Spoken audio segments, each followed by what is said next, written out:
Hello YouTubers! Well, a little update on the old 4.6 Triton intake gasket replacement. Got everything ready to put back together. I thought I'd make a quick little video for you guys that maybe going to be doing this job. Of course, I have another video how I tore it apart and everything, and basically to get to this situation here, to get things prepped and put back together. There's a nice look at the upper part of the head where the intake bolts onto, nice and clean. I just took some sandpaper and kind of went in there and cleaned it up.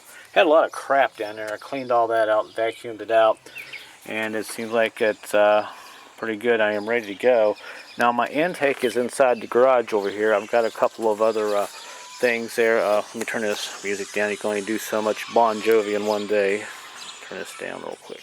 All right. Here is the intake. I've got it cleaned. It's all nice and ready to go back together.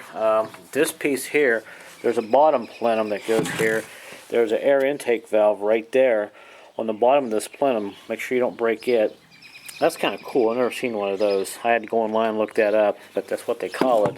Some kind of an air intake valve. But this is ready to be put back together. This came apart pretty easy, just little bolts, and I believe I used, let's see, probably looks like an 8mm bolt, and it all came apart. So even this is nice and clean. Make sure when you put this back together, put your new gaskets on there, make sure all your injectors are clean. Take a little bit of a cleaning fluid and kind of spray in there, you know, make sure they're open. And here is the new gasket that goes on this one here. That kind of goes on here like that. As you can see, that's on there. And here are my other gaskets, and they kind of go out here on the engine. I'll show you that I'll just show you that real quick. Looks like the rain is held off for most of the day, so I'm happy about that. And these just kind of set in here like this.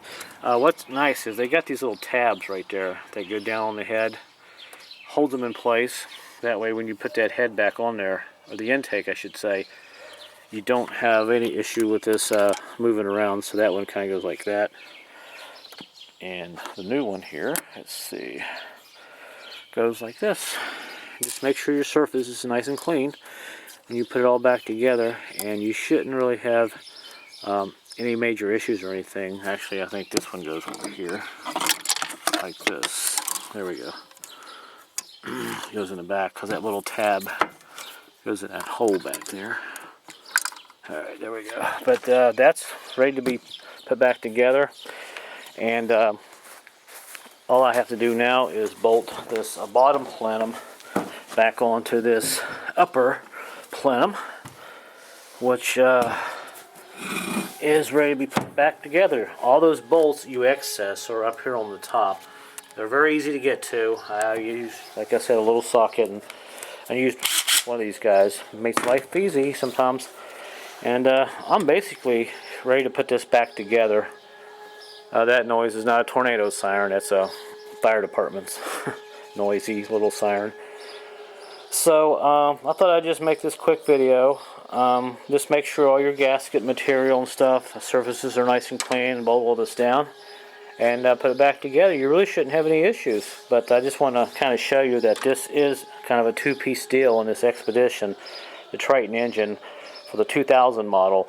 The other models aren't like that. They have plastic, but this is, like I said, a very good intake. This is aluminum, and you don't have to worry about it cracking like some of those other ones.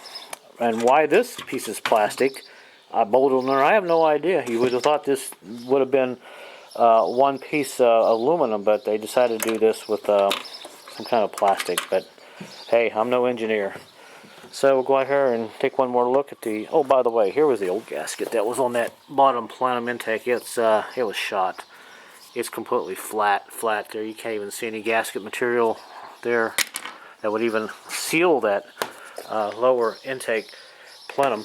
So there we go. It's all ready to put back together.